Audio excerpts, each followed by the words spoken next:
President Muhammadu Buhari to address Ghana's independence anniversary.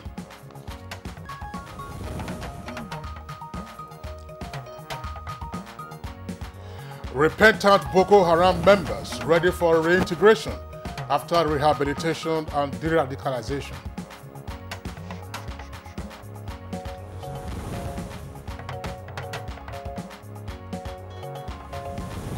National Population Commission commences area demarcation exercise in 16 states.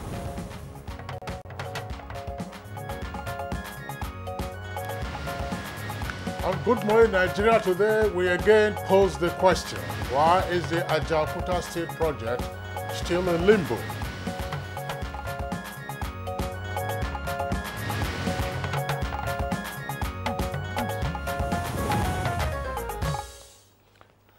Let's begin by posing this question to you. Does the name Ajaokuta ring a bell?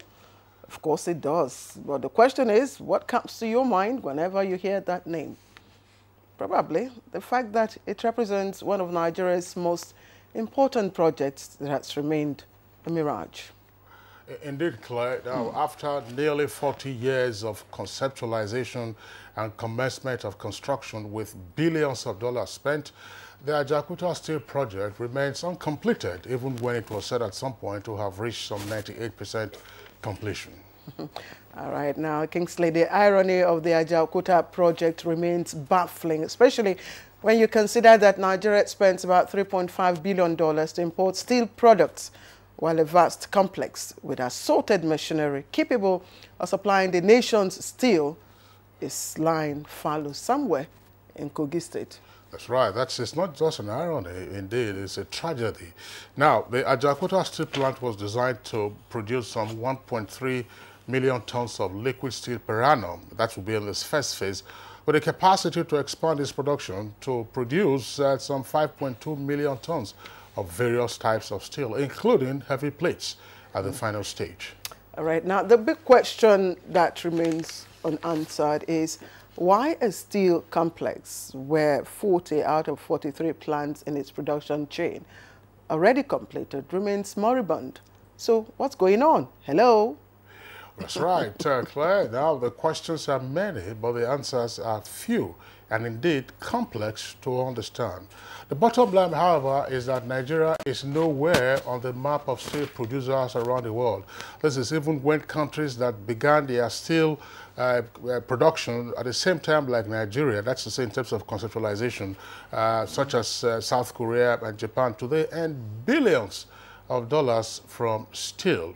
And this is also when you consider the fact that not many of them have the quantum of raw materials that Nigeria has in abundance. Of course, that's speaking specifically to the iron ore deposits and, of course, other materials. Now, Nigeria has tried many options in an attempt to make Ajaokuta work, including concessioning, which got, of course, entangled with accusations of asset stripping and, of course, cannibalism. Now, revocation, and finally, there was this arbitration, protracted arbitration, which is said somehow to have been resolved.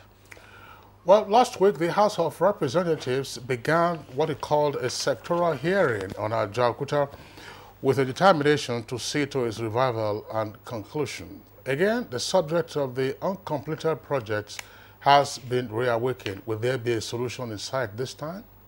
So, on Good Morning Nigeria today, we shall try to examine the issues surrounding the Ajaokuta project. Can it be completed after almost 4 decades? What will be the catalyst, and where will the expected $2 billion for its completion come from? Is there a grand conspiracy to Ajaokuta perpetually uncompleted? Those are some of the questions we will be finding answers to on today's edition of Good Morning Nigeria. I am Claire Delabo Abdul Razak. Welcome. And if Ajaokuta steel project is a jinx, how does Nigeria as a nation break that jinx? I'm Kingsley Osadolo. I join my colleague Claire and also welcome you to today's edition of the program, reaching you as always live on the network service of the Nigerian Television Authority. We are here at the Abuja headquarters studios. And in the course of our program today, as always, we also have our regular companion segments. These include newspaper review, business, foreign, and others. In the meantime, let's go over to our colleague with the morning news. It's Double J. That's JJ, but not a soccer player. He's Joseph Johnson. Hi, Joe. What kind of soccer do you play? Or what kind of game do you play? He's a good dancer, by the way. Kingsley and your cliche.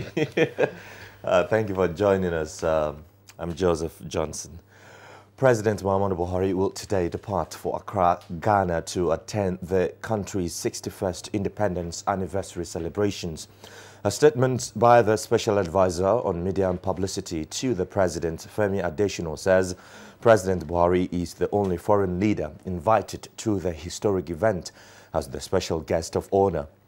Other than his host, President Nana Akufo-Addo, the Nigerian leader, is the only foreign guest scheduled to address the August gathering. President Buhari will use the unique opportunity to reaffirm the long-standing warm relations between the peoples and governments of both brotherly nations.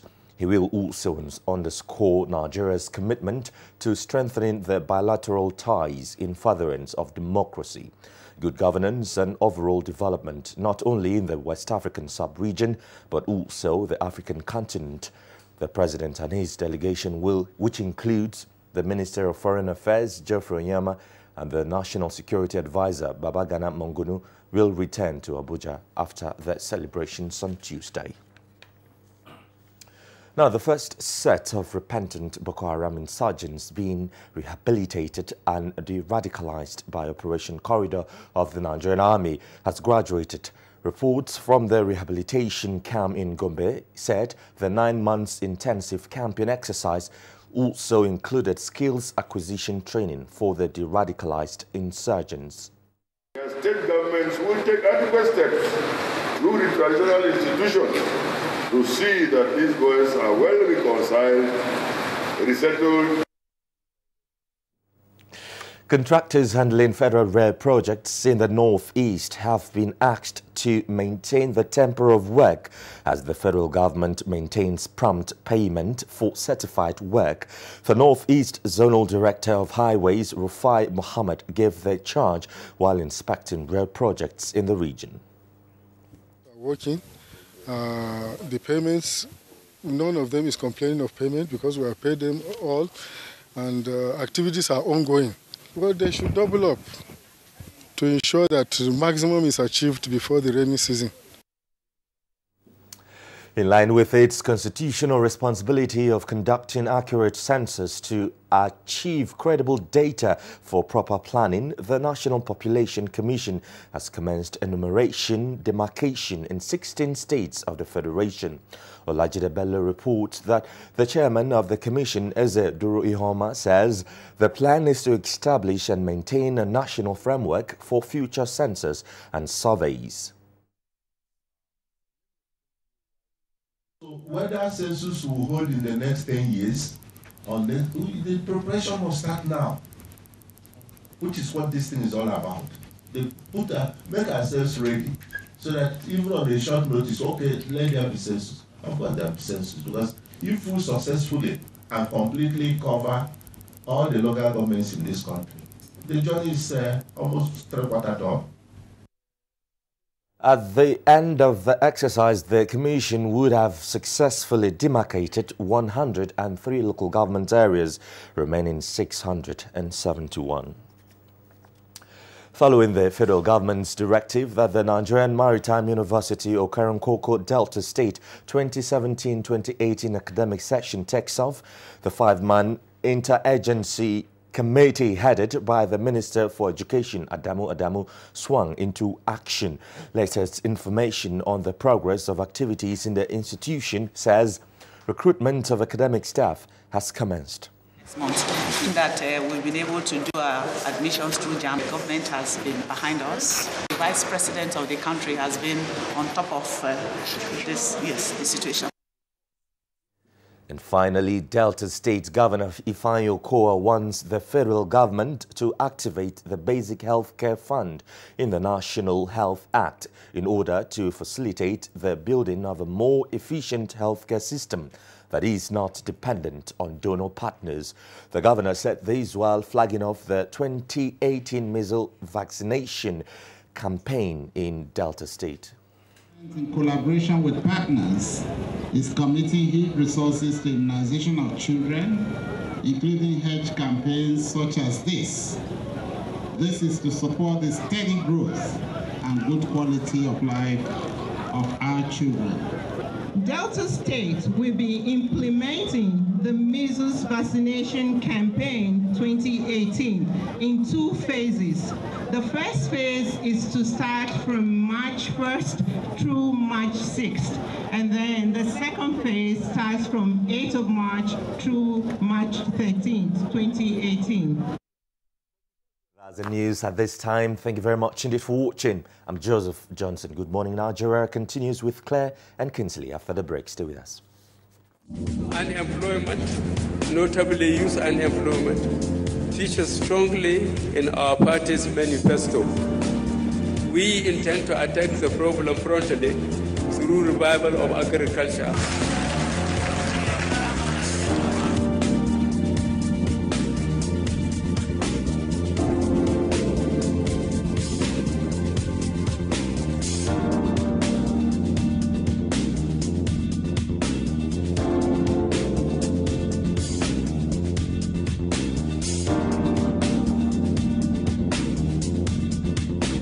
The 30K is going a long way.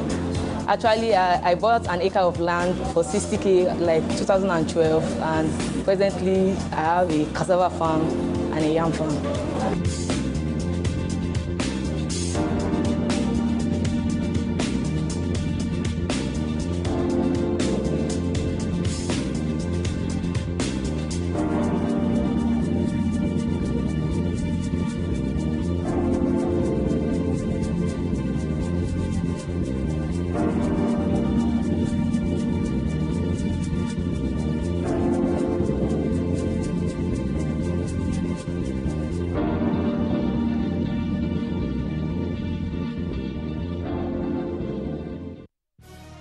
Reorganized, trained, and fully equipped, we are the new improved Nigeria Police Force. We fight crime, we bust syndicates. Whatever the crime, wherever the hideout, the Nigeria Police Force will get you busted. Stop kidnapping, armed robbery, murder, pipeline vandalism, and other criminal activities. Be productive. Be security conscious. Join the police force to secure your life and property. This message is from the Nigeria Police Force Public Relations Department. Ladies and gentlemen, please welcome the daring and invincible Louis the Mosquito. Responsible for 200 malaria cases all on its own. Is there anything that can kill Louis? Morphine! Presenting Mortis Power Guard. Its powerful formula kills malaria mosquitoes fast. So, get Mortis Power Guard. Sore throats, it's often caused by bacteria and viruses. Feels like they're having a party. You need Strepsils. It soothes the pain, plus it fights the germs with 2 germ-killing actives. Double power in 1 lozenge. Bye-bye sore throat. Take Strepsils. Helen! Your kitchen gets 10 out of 10. Thank you. This also gets a 10. Should we see the toilet now? Sure. This gets just 1. It is clean. But not perfect 10. Better than my detergent and bleach? Impossible. Challenge? Try the new Apic 10X. Compared to bleach and detergent, Apic sticker formulation removes yellow stains times better, giving you a sparkling clean toilet. Wow. Now you also take that Apic 10X challenge. Also available in 200 ml pack.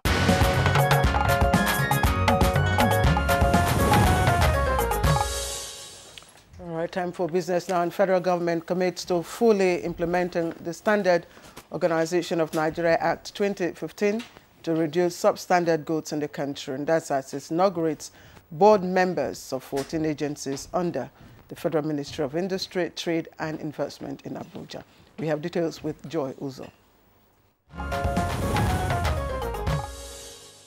It's good to have you join me on Business News.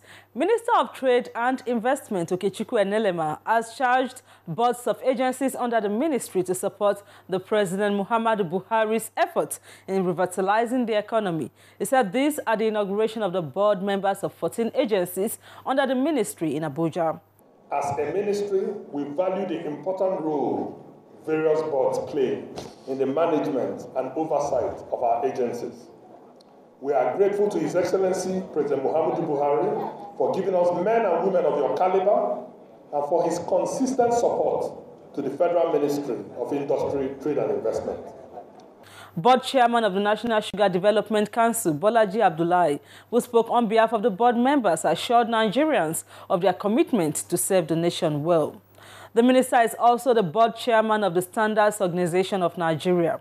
Meanwhile, Standards Organization of Nigeria, SAN, has expressed its determination to ensure full implementation of SAN's Act 2015 for the growth of businesses and to reduce high rate of substandard goods in the country. Director General of SAN, Osita Abloma, disclosed this recently at a sensitization workshop in Lagos. The Director General said Nigeria would attain industrial development through standardization, quality assurance and control if the act is religiously enforced, adding that micro, small and medium-scale enterprises, MSMEs, which form the engine of the industrial growth of the nation, need to key in properly to existing policies and programs of the federal government to ensure their survival and sustainability. And from the equities market, a total turnover of 2.170 billion shares, worth 39.087 billion naira in 24,657 deals were traded last week by investors on the floor of the Nigerian Stock Exchange. The NSE All-Share Index and market capitalization appreciated by 0.72% and 0.82% to close the week at 42,876.23 and 15.403 trillion naira. Similarly, all other indices finished higher during the week, with the exception of the NSE ASEM, NSE Banking and NSE Pension indices that depreciated by 1.14%, 0.59% and 0.09%. Next is a graphic compilation of closing figures from the equities market last Friday.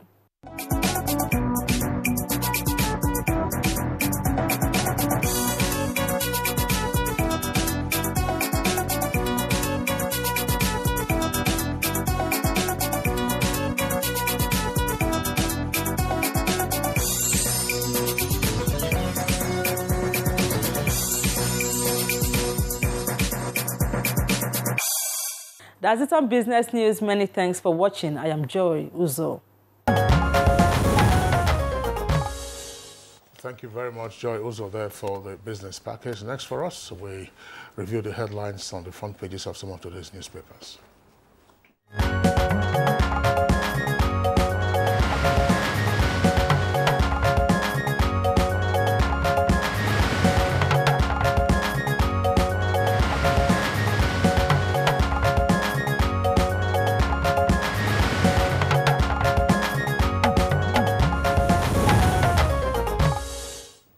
And Bayo Atoyobi is right here in the studio. Bayo, good to see you. Thank you, Claire. Good morning. Good morning, Kinsley. Hope you had a restful weekend. Good morning, Nigeria. We hope you had time to rest as well. All right, so let's begin by taking a look at the front page of the Guardian newspaper. The Guardian newspaper has as its lead story, oil subsidy may return as cross-border losses hit 774 million naira daily. Oil subsidy may return as cross-border losses hit 774 million naira daily. With two riders, Pengerson seeks payment of arrears, and NLC gives terms for the regulation. Now, also there on the front page is the story, 15 new airlines seek operating permits as business booms. And expert faults growth report says passenger traffic dropping. Now, you have a window of headlines below the photograph there on the front page for those headlines. PDP flays INEC for denying existence of underage voters in Kano. That's on page 3. And then on page 5 is another headline that says in greater detail, Dapchi girl's abduction exposes your weakness. Cleric tells Buhari. That's on page 5 in greater detail. Cleric. All right, let's quickly take a look at Daily Independent. And it has on its front page, we spend 774 million naira daily to subsidize petrol. That's coming from NNPC. And I think other papers also have that story in greater details. Just at the bottom of the paper, below the picture story there, you find death toll in fresh Taraba violence rises to 20. And there's a rider there that says 300 cows also missing. And on my left column, you'll find, that's to your right, you'll find other stories trending there. The one from, as it concerns Kaduna State. If Governor El-Rufai is for war, we're ready for bigger war. That's attributed to Senator Shehu Sani. And third force, how far can SDP go? Those are the front page stories from the Daily Independent. Yes, just start with the running stories. Presently, there's concern in Mambila because warring groups at Ngulore village in Sadana province, in that part of Mambila in Taraba, have continued to claim lives. This day had actually reported that the crisis there erupted last Thursday, and it was calm, and however, it resumed again on Saturday. Presently, the Commissioner of Police, Mr. David Akinremi, and the brigade commander of 20 Brigade have all relocated there, and they are trying to restore order in Gembu area. The governor too has appealed to all the people to sheathe their swords and embrace peace. The crisis has been going on in Gembu area. That was one you read, and it says that death toll is now about 20. But meanwhile, the United Nations says it lost 11 persons at the attack by Boko Haram at Ran in Kala Balige local government area of Borno State. This happened over the weekend, and the 11 persons include 3 UN aid workers and 8 security agents, among them 4 soldiers. Meanwhile, their plight were brought out by a midwife who was on the service of the International Red Cross, who used her WhatsApp application to raise the attention to the development. And coming back to Dapchi, the military has advised that we should discountenance the advice that by a member of the House of Rep who had said that he knows where the girls are. Member of the House of Representatives, the Honorable in representing the Yunusari Dam in the House of Representatives, has said that the girls are in a place called Bulablin in Yobe State, and they have not left Nigeria. And according to him, Bulablin has been a base for Boko Haram for over 4 years, and he said the military knows about it. And the military says that we should discontinent such pronouncement because politicians who stay in Abuja and Damaturu make wild claims that are unsubstantiated. But however, there are some youth associations in Dapchi that have got together. They call themselves Dapchi Youth Development Association, and their spokesperson says that the kite flown by the Honorable Goni Bukar should not be ignored. They should go to every extent, and like the military says, they must not leave any stone unturned in the quest to look for the missing Dapchi students. They also said that from the updates of their record, they have found out that there's 107 students that have not been accounted for. But they are stressing that the 800 girls that were able to escape are now at home and are not going to school, and therefore efforts should be made so that they could be relocated to other schools so that they can continue their education. I mean, this is not official, because yes. The official government says that 110. Yes, right. All right, and they said they held a meeting with the parents, and they've been working closely together, and they are categorically saying that it's 107 that is not accounted for. Now, if you add it to the 800 that they say is available, so you have about 997. All right, so let's just be sure. Which adds up to the population that was actually published. All right, let's take a look at other headlines, this time from Blueprint newspaper. Blueprint, the lead story is already what Bayo has discussed in terms of what's the mayhem in Taraba State. 20 killed in fresh Taraba mayhem. That's the headline. But just above that and below the nameplate, poor welfare. Niger judges give government 21-day ultimatum.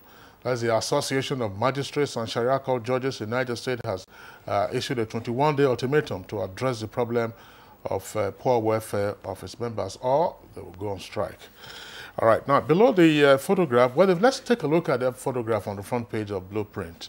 It says officials of the Pension Transitional Arrangement Directorate, that's PTAD, attending to a pensioner during the mobile verification exercise in Lagos.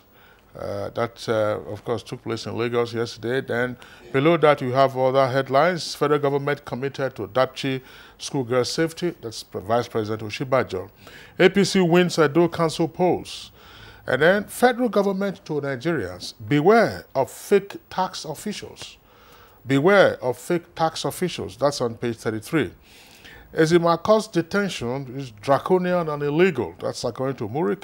Ezimako is Abuja Bureau Chief of the Daily Independent newspaper. Details of that story can be found on page 20. And print notification slips tomorrow. JAMB tells candidates. That story is on page 31, also in greater detail. All right, again, let me take you to the Nigerian pilot, and it has quite a number of stories on the front page. 5 governors, 20 senators, reps set to join SDP. Details of that you can find on page 5. That's the lead story. Comes with quite a number of riders there. And just below the picture story, judges threaten strike in Niger State. And of course, there are others that are, trailing at the bottom, including the one just immediately, the trailer crushes 3 IDP kids to death in Benue State. But just take a look at the picture story there.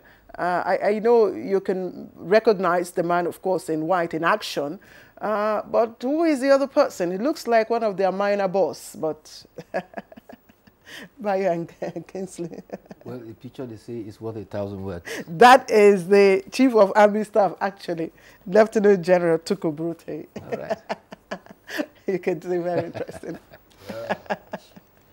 All right, Bayo, let's come to you before we take the editorial of the Daily Sun. Well, let me talk about the issue of our colleague Ezimako that has been detained. This is the 6th day that he has been detained, and so far he's not been released. The information has it that his residence at Lugbe Tudunwada has been turned upside down. His laptop was taken away and other items from his house. But whatever the case is, no journalist is above the law. If he has violated the law, he should be charged to court. However, like any other citizen, his fundamental human rights should not be intrinsically so violated. The law requires that if he has committed any offense and if he's been arrested without any permission from any court to continue to hold him, within 48 hours, he ought to be charged to court. That's right. Bayo, let's take a look at the Daily Sun Independent. Sorry, the Daily Sun, that's the editorial that we'll be taking a look at. And it's on page 15. It says, the plan to ban imported vehicles. It says the plan, which is currently being canvassed by members of the House of Representatives, on paper, is a good one, but then lists a number of other conditions that need to be satisfied. Well, it's part of self-sufficiency.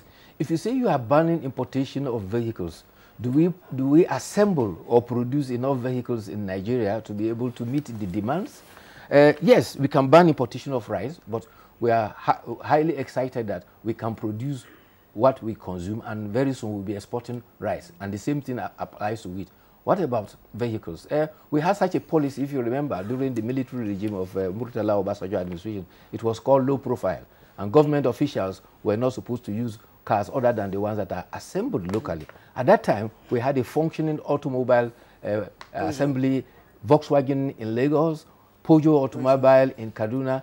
There was, I think, another one in Bauchi, another one in Ibadan. That was Steer. Steer, thank you very much. And another one, assembly plant, Anamco in Anambra. And then there were assembly plants that were producing them. In fact, part of the plan for the assembly plant was that Ajaokuta steel and other steel rolling mill were going to provide flashes that will be part of the components that eventually will lead to made in Nigeria vehicles.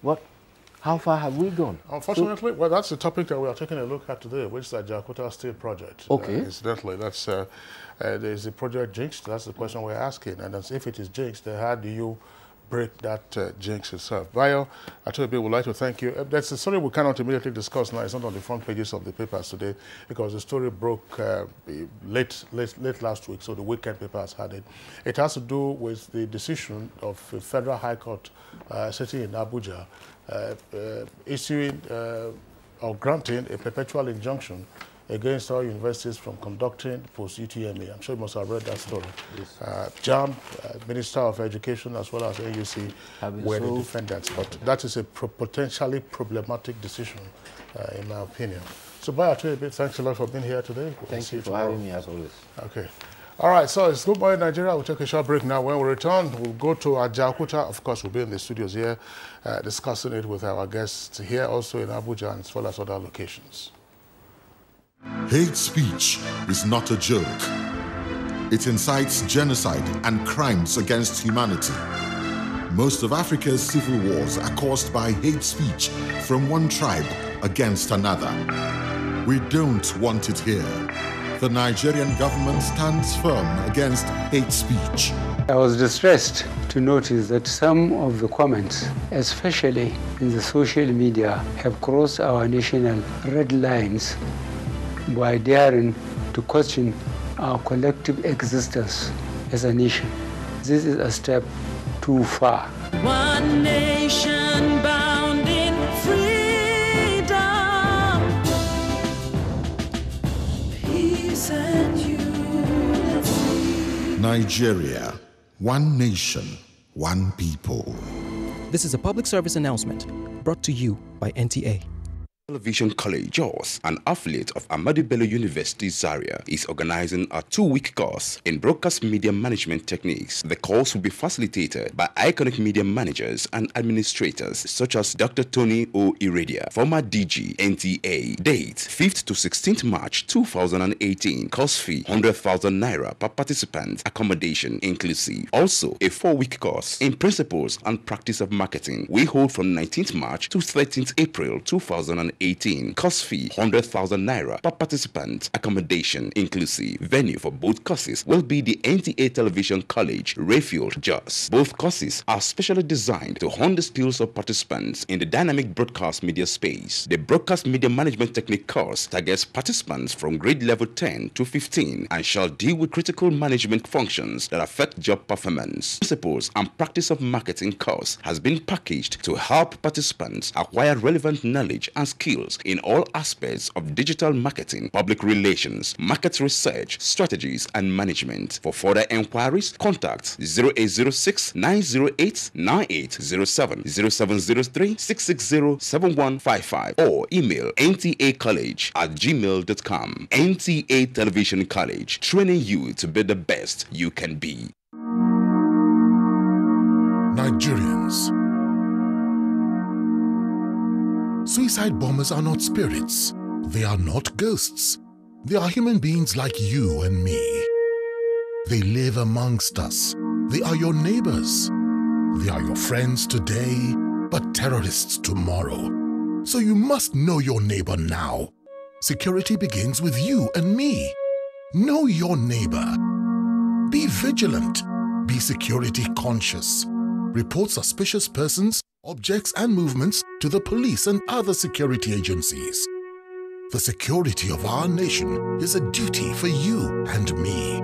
If you see something, say something. Nigeria unite against terrorism. This message is brought to you by the Federal Ministry of Information and Culture.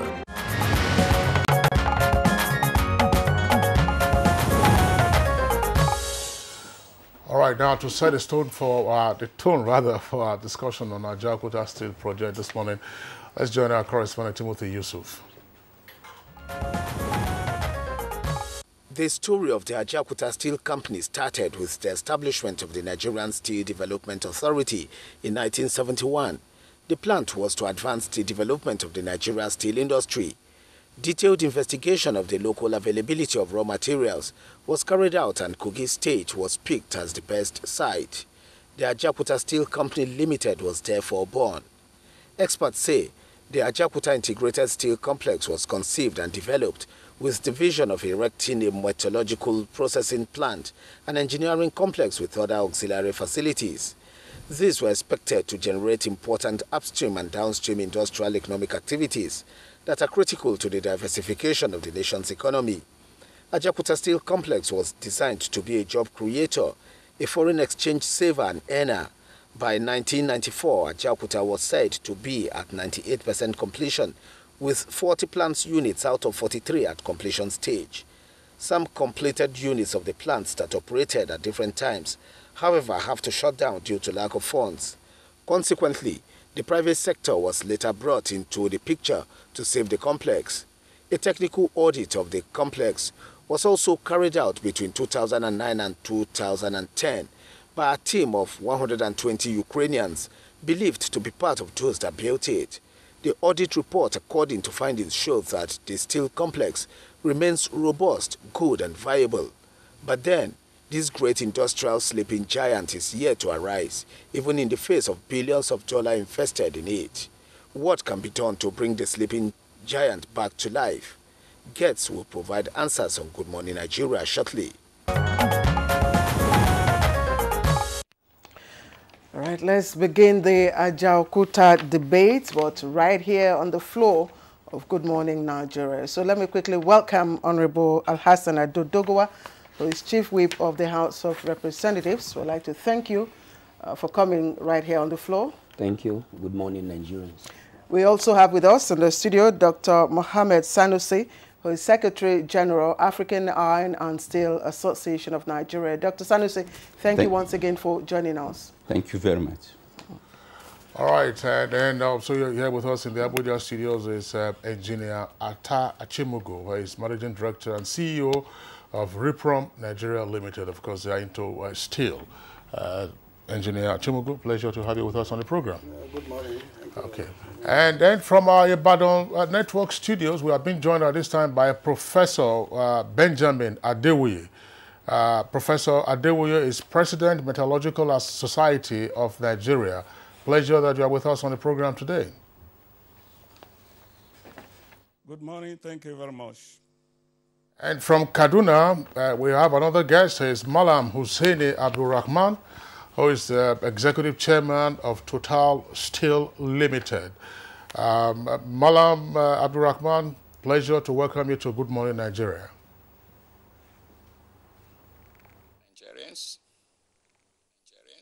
Well, gentlemen, let's begin this conversation. I'm sure you heard a bit from our correspondent in that background report. And indeed, for all those who have heard about or have seen the fate and state of Ajaokuta, why has it been so difficult to complete that project almost 40 years on and get it working?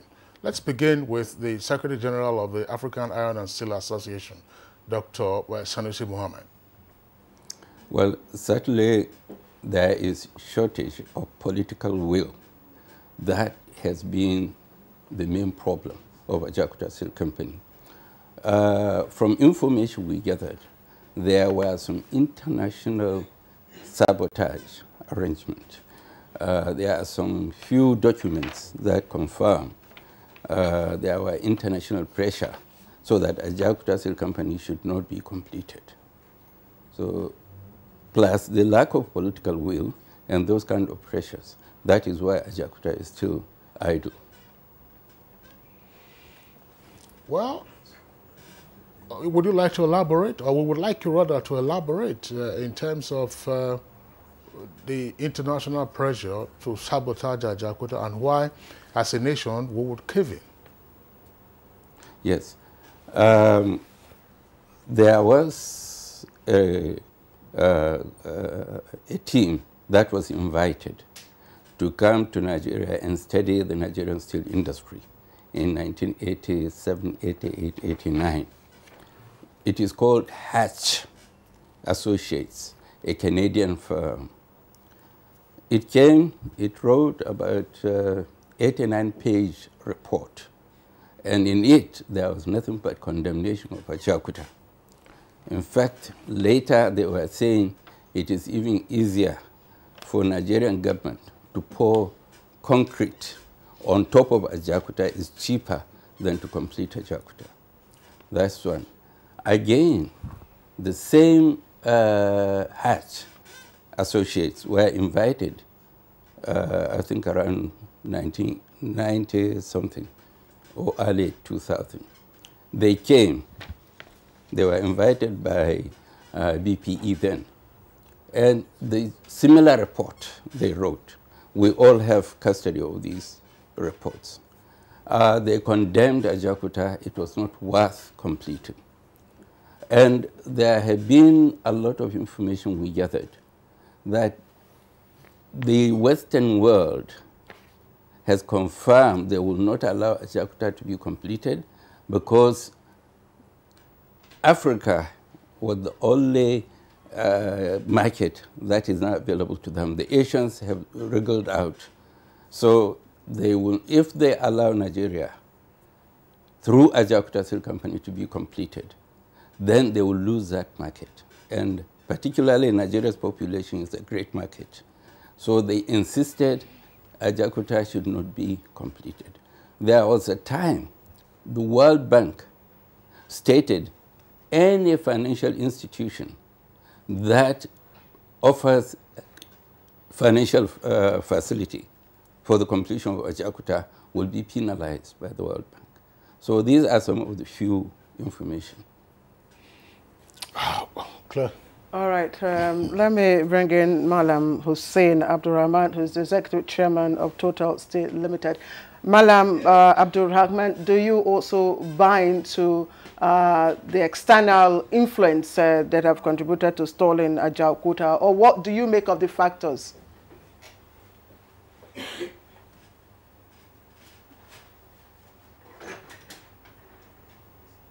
Actually, no conspiracy at all.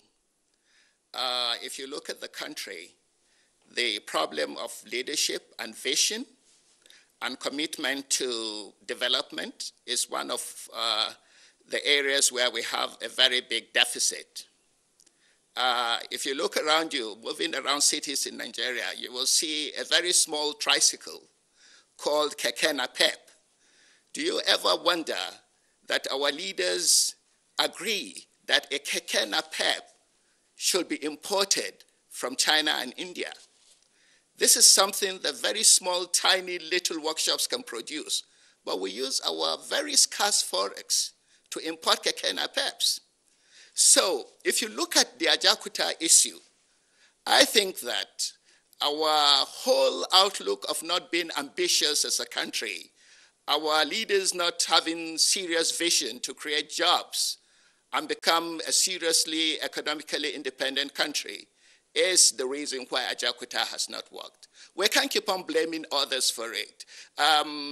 What is Ajaokuta? What is really setting up a steel plant to work? It means you have iron ore on the ground, you beneficiate it, you make it clean, and you find a fuel to metallize it. It's as simple as that. We have a dependence syndrome, an attitude that foreigners only can achieve success in technology. We haven't really stood up to certain standards that will make this country independent and successful and prosperous. So I do believe that when you look at the history of Ajaokuta, when you look at the economic policies, the failure to fund it, the failure to cover the human capital deficit required to get that plant to run is our problem. It's not because there's some conspiracy. Because if you look at Africa,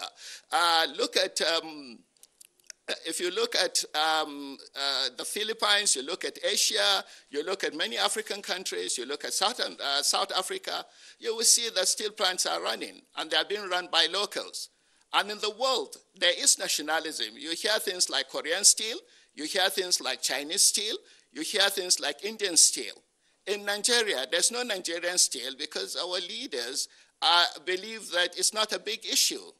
A lot of our money is used to run politics, not to build factories. And one of the fall-offs of that today is that rather than invest our money into factories, making Ajaokuta work and prospering, we are using the money to buy arms to fight insurgency. Because if we don't take our youth we do not employ them and put them into factories, definitely we have to spend money trying to, quell the troubles that come out of too much unemployment in our society. So I will say, I agree that political will is one of the problems, but I do not agree that there's any conspiracy at all. I think we have to really stand up to working very hard. The issue of the focus labs that the government has raised recently is a very positive thing. I think we need to begin to feel and work towards creating employment deliberately, not by saying that, private initiative will create employment. Private initiative creates employment, but in Africa, and in the third world, you need to go a little bit further by calculating what the deficit is, and you deliberately partner through models like PPPs and so on to bring about more employment in our society. Madam Abdul Rahman, thank you for your thoughts. Let's bring in Professor Benjamin Adewoye. What's your own perspective, Prof? Thank you very much. I think I agree with Dr. Sanusi. Let us go to memory lane. From the onset, the developed countries never wanted Nigeria to have a steel plant. It's on record that the first report said that Nigeria doesn't have the facility, the raw materials to sustain a steel plant. But no sooner than Russia was invited, than these same countries now came cramming to Nigeria. Now, at the point of completing the steel plant, we know what happened.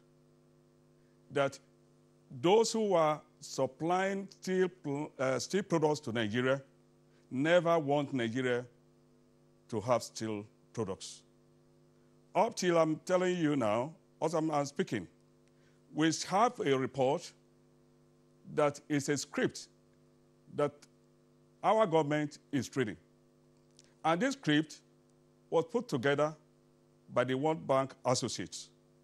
And in this script, it stated clearly that Nigeria cannot sustain a steel plant, that operating steel plant like Ajaokuta is not viable. And this is what most of our colleagues, this is what they are preaching. And we all know that the raw materials that we have, that if it is being exported out, is better for them. And if we add value to it here in Nigeria, it's better for us. But now, they collect our raw materials, process it, and then bring back the product for us at a very high, exorbitant prices. So these are the problem that we have on ground. It requires our leaders to have a very strong political will. Let us take a cue from the American president. Recently, he increased the tariff on steel and aluminum. The implication of this is better off for the steel industry in America to function. Those people that have been laid off will be recalled, and new people will be employed. And this is what Nigeria needs to do. We need this very strong political will from our leaders. It's not that our leaders don't know the implication of their actions. Now, to say that there's no external pressure is not true. The problem is we have internal collaborators. It is these internal collaborators that are making the pressure to work. There was this same conspiracy against Egypt, but the Egyptian government resisted it. There's no country, no developed country that wants to develop steel that there are no conspiracy against them. But it requires the will, the powerful will of the government to resist it. So what we are saying is, if our government actually wants Ajaokuta to work, it will work. To say that we don't have, we want foreigners to do this, to do that, we don't have the required knowledge. What we are saying, if Ajaokuta is working, then the technological acquirements, skill development, knowledge transfer can be effected.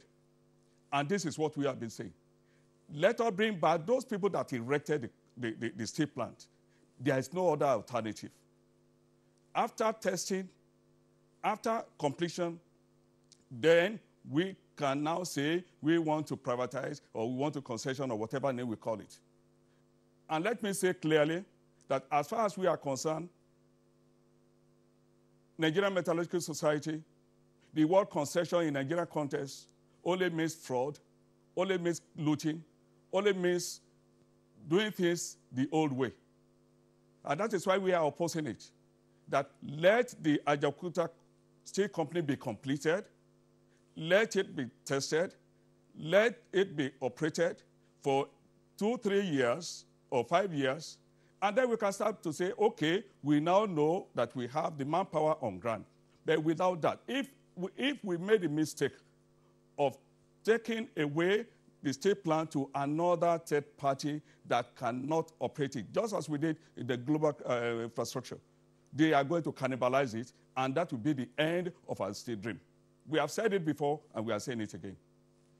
Right, Professor Benjamin Adewoye from our Ibadan Network Studios, thank you very much. We'll return to you shortly in the course of this conversation. Let's bring in now Engineer Atta Chimugu with us here in the Abuja studios. What are your thoughts? Why is Ajaokuta still in limbo? Thank you, Hesley. First and foremost, I would just like to join this discussion by, first of all, talking about this international conspiracy of a thing. One thing is that we must recognize that there is actually this international conspiracy. I think we have read some books like How Europe Underdeveloped Africa. If we do not recognize this, it means we are not setting the tone for our government to be very proactive and then come up with the government will to tackle the problem we're having on the ground. Well, much has been said about it, that we have this international conspiracy.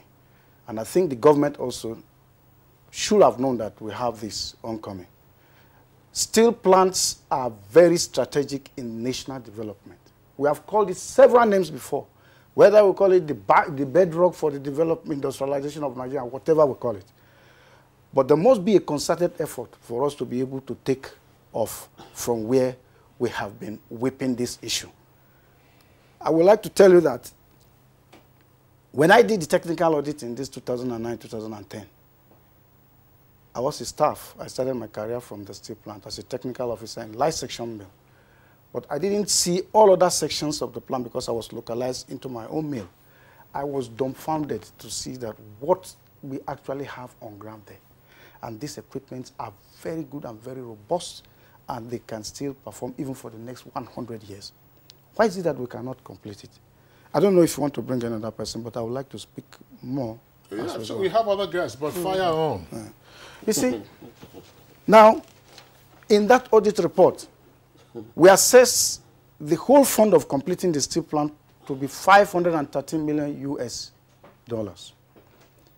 Not that the equipment on ground were obsolete or whatever. First, there were some sections that were left uncompleted. For instance, the basic oxygen furnace of the steelmaking section.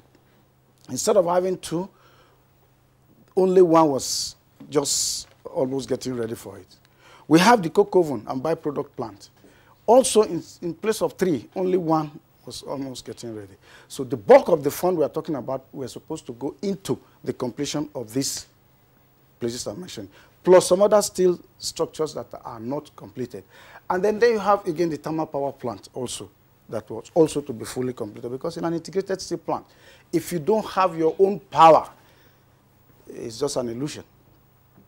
So those things were meant to be completed, and above it all is the digitalization of the steel plant. As at the time this steel plant was being built, the analog system of running the system was what was obtained. But today we have come to understand it that the world is being digitalized. I know you also do your own digitalization and so on and so forth. So against this background, a lot of these funds were supposed to go into these areas and then put the steel plant in perfect shape, ready for liquid steel. You see what you have in Ajaokuta? I don't know why. I would like to play that you should take off the heat off the Federal Ministry of Mines and Steel Development. That is not where the issue is. Where the issue is on the infrastructures. I would like to hammer this very well, that it is on the infrastructure. When the Federal Ministry of Mines and Steel Development finishes what they are doing now, in less than 18 months, they can get that steel plant. Everything, equipment there will be synchronized and they will be working. But we are not talking about how we are going to transport 2,220,000 metric tons of iron ore to that steel plant. We are not talking about how you are going to, the logistics that are going to be involved in you transporting 1,200,000 metric tons of coking coal that are supposed to be imported into the country. We are also not talking about how you are going to transport 670,000 metric tons of limestone to that place. And you are not talking about the dolomite as well. These are all very huge logistic problems. We have all the captive mines that you know today, they have no access road. And these are the primary raw materials that will feed Ajaokuta in order for it to take off. All said and done, by the time you finish, you have 1,100,000 metric tons of finished product that you are supposed to take over from Ajaokuta and distribute to all other parts of the country. This is where the problem is. It is not the completion of the steel plant. Having done the audit, I know, I can say with all sense of responsibility that it will not take much, that place will be completed. Is this then an external, problem? Is it propelled by external or internal or domestic issue? It's external, because it's external to transport. Ministry of Transport is there, Power Works and House and so on and so forth. They are there. All these are external ministry to the mines and steel. No, what I'm saying now, where does the international conspiracy come into this aspect? This, I have already finished with the international conspiracy. The international conspiracy aspect of it is that they don't want you to have your steel, so you do not develop and get to them. You know, even in the United Nations, for instance, you have the permanent member who has to put in and so on and so forth. By the time Nigeria begins to develop its own steel, it means you can do your trucks, you can make it. Tractors you can make, you can buy everything. You can have your tanks. You can have military tanks and everything. All right, Engineer Chimugu will pause you in the meantime so that you cool down a bit and then we'll revive. That's the furnace is at full blast now. But thanks a lot. Very serious issue that we are discussing. Honorable Adodoguwa. Yes, Kingsley. Well, you've listened to those who are involved, and we also reported in our background report that the House of Representatives is already stepping into this matter. How do you contextualize what you have heard so far, plus what your members in the House are already getting into? Let me first of all thank you and the NTA in particular for really creating this very specific opportunity for us to discuss this matter. But what earlier discussants have forgotten to also bring to the fore is the fact that the National Assembly, especially the House of Representatives, that first of all brought this matter to the fore, should also be commended. And let me tell you, maybe by way of tracking back, that it came to the fore of the National Assembly, or it came to the floor of the House of Representatives out of the patriotic commitment of our Speaker, Right Honorable Yakubu Dogara, who just took out of his very tight schedule, took out time to visit this place privately. Just on a private visit, the Speaker went and found what one can call a national embarrassment. National embarrassment in the sense that you now have at hand something that was envisaged as far back as 1958, meant with all seriousness to provide basis and bedrock for Nigeria's industrialization through the production of steel. And we now feel that at the moment when the Speaker now reported, we now decided to bring experts, people who are professionals in the sector, to come and discuss with us. And on the other hand, we also invited ministers or government functionaries who are relevant to this particular problem. At the end of the day, the revelations we got further became more demoralizing. Every well-meaning Nigerian, I believe you watched what happened on the floor of the House that day live. It was so disheartening, a situation whereby a very huge infrastructure envisaged in the past, as far back as 1958, Kingsley.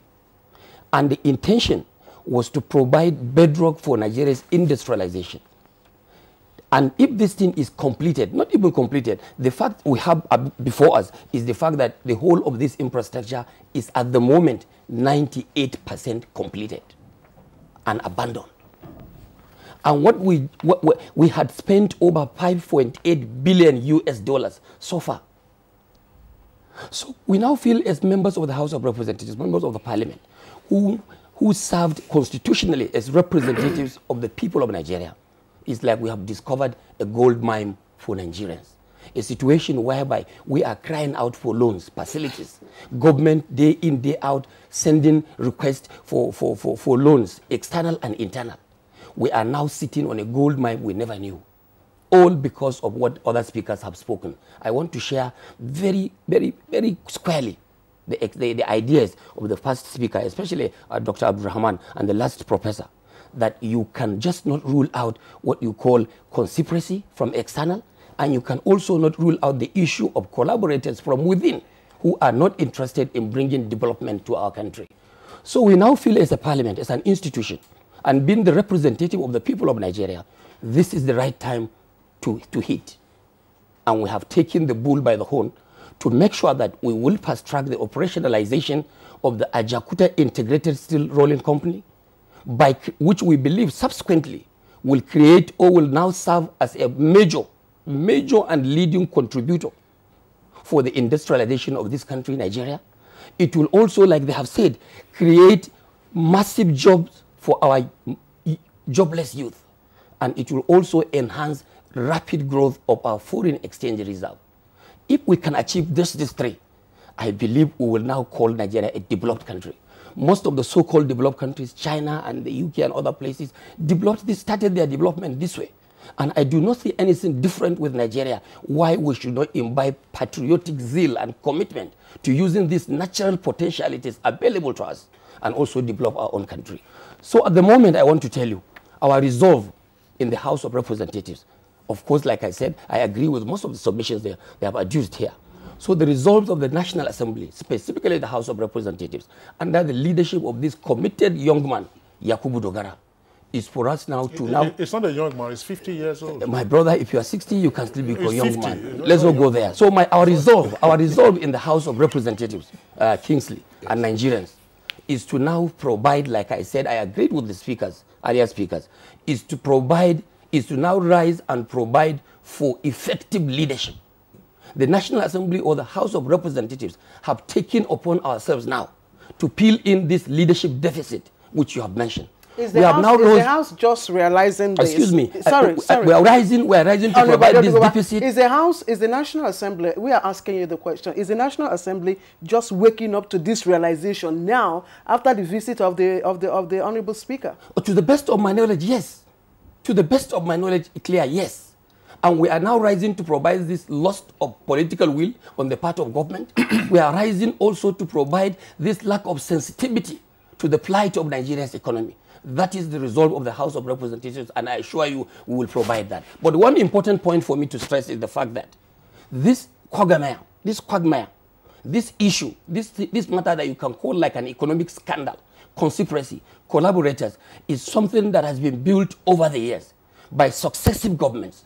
And our intention now is to now collaborate, synergize with this very new government that has a brand new Nigerian as the head of government, Mr. Muhammadu Buhari, who has the commitment also, the personal zeal to create a new Nigeria by diversifying into important other sectors other than oil, so that Nigeria can now be counted as a developed country. Right. So it's like the National Assembly will take advantage of the commitments and promises of Mr. President to use this opportunity and now create a Nigeria that can depend on our indigenous still potentialities. All right, Honorable Ajaokuta, thank you very much. Just to underscore the fact that this is not the first time that Good Morning Nigeria is discussing Ajaokuta. I recall when Good Morning Nigeria was in its infancy, when we kicked off in 2014, we had Ajaokuta on the subject matter. We also discussed the steel issue sometime in 2015 again, in 2016. We've been taking it, but it's significant, the points that have been raised, and the fact that there is an awakening now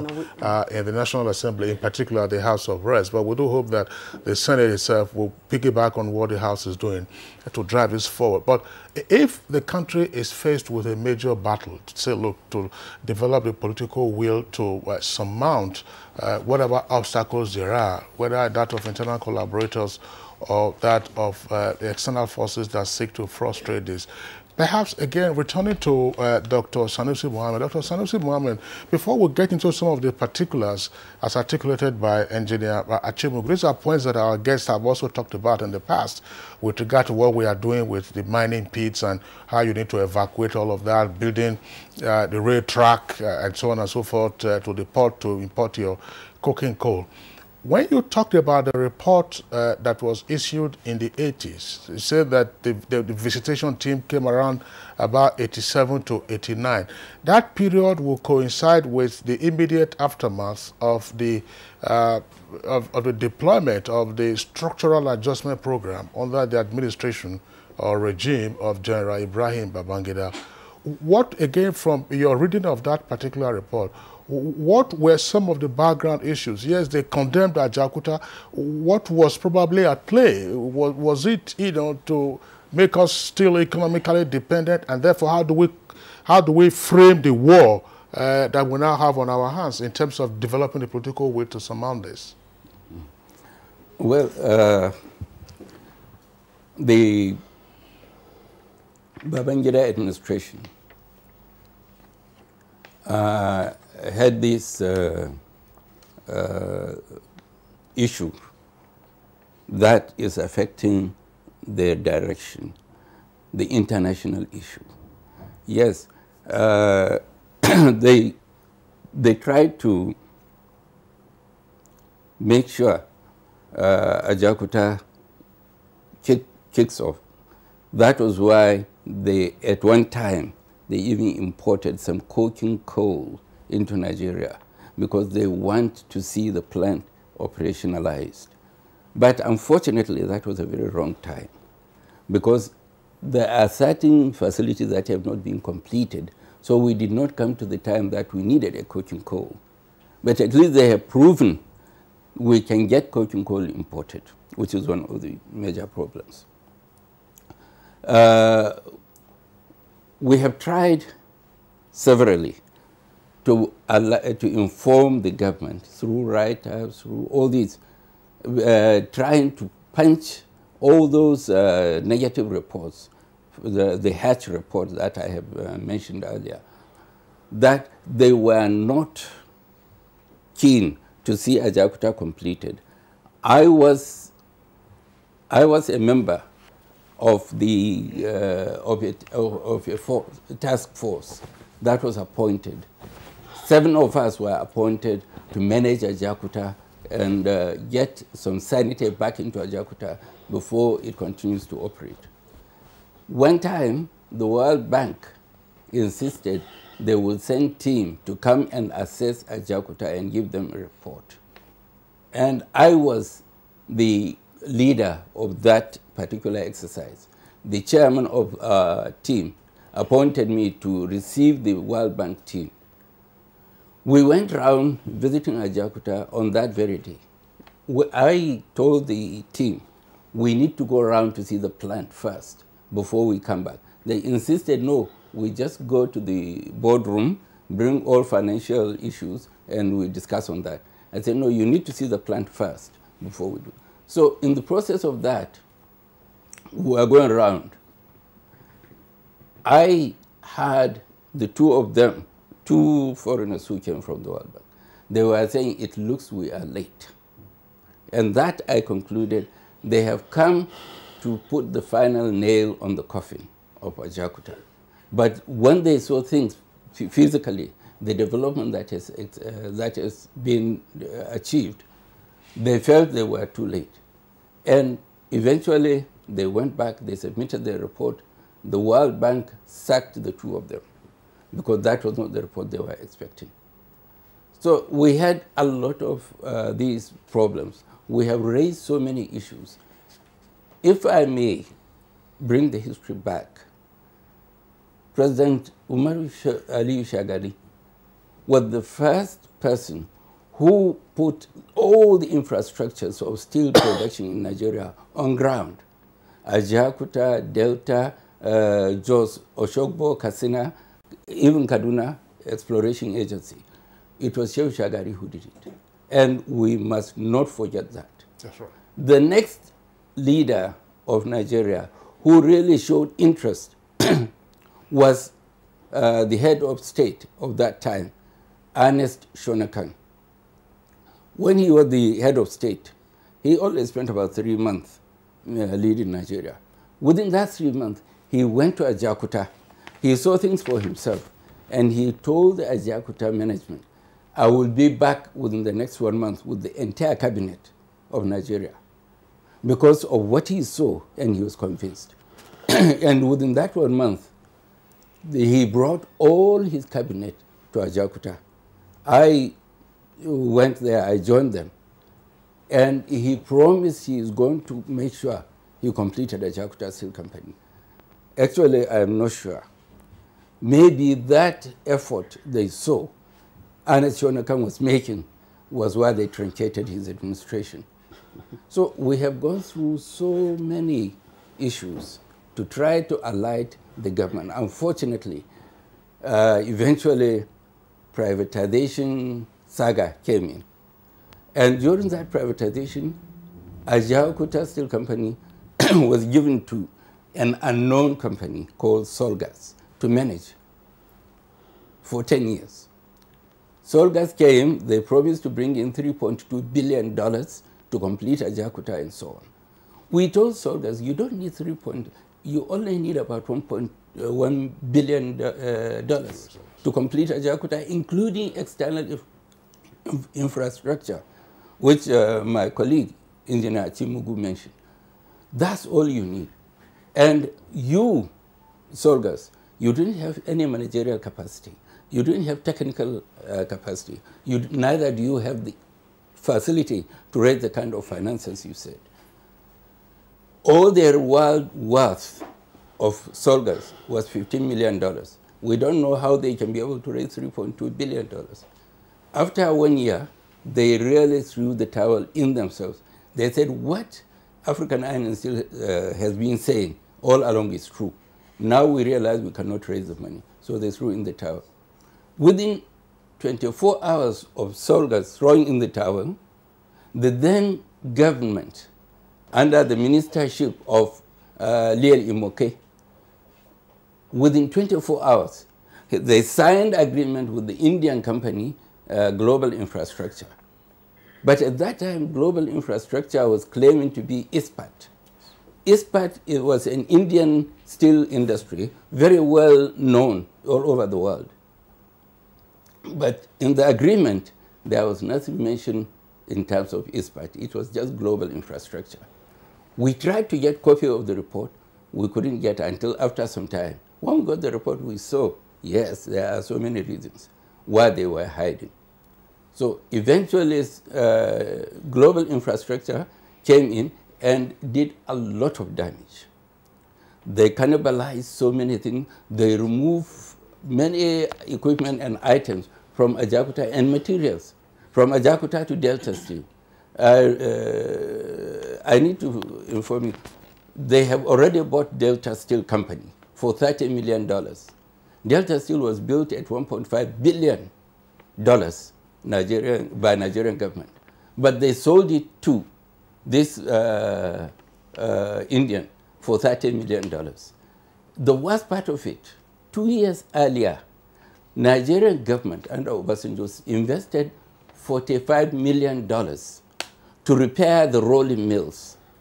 And 2 companies were given, Vost Alpine of Austria and Osaka Steel. Osaka Steel was a company that Alhaji Hussein Abdurrahman, the person who is with us here, was managing. And they started the repairs. Before they completed it, Obasanjo sold Delta Steel for $30 million. 2 years later, he approved $45 million to repair a portion of the plant. And then 2 years later, he sold the whole entity for $30 million. They came, they did a lot of damage. Up to today, you can go and see practical damages they have done on situ. They were managing Itape Iron Ore Mining Company. They did so much damage. They were managing Ajaokuta Steel Company. They did so many destruction. So that privatization was the turning point that made the steel industry into the difficulty we are in now. All right. Sorry, Dr. Claire. Yes, I just like to bring in again Professor, Dr. Mohammed Sanusi. You've just touched, the critical part of what is happening at Ajaokuta, and that's this issue of, concessioning, and the same Indian company you're talking about is back again. So how might this again affect the completion of the 2% that remains of Ajaokuta? It is not a completion of the 2%. And technically, that 98% readiness of Ajaokuta is true. It can be proven. It is the technical availability of the equipment they promised to install. They have installed 98%. That was why they always add technically 98% ready. 2% is remaining. The Indians' global infrastructure has not proven they have the capacity to do it. If not, they will not do the damages they have done. In fact, in the process, over 40 Nigerians were killed because they were trying to protest or to prevent raw material being taken away from Ajaokuta to Delta Steel for them to ship outside and sell, the Indians. When they were protesting, the Indian men connived with the Nigerian police in that area. They imported the police. They came. They shot over 40 people. All right. Dr. Sanusi Mohammed, thank you very much for the insight that you have provided, of course, along with the other guests. We'll pause you in the meantime. There was a report over the weekend that Delta Steel had been, re-energized.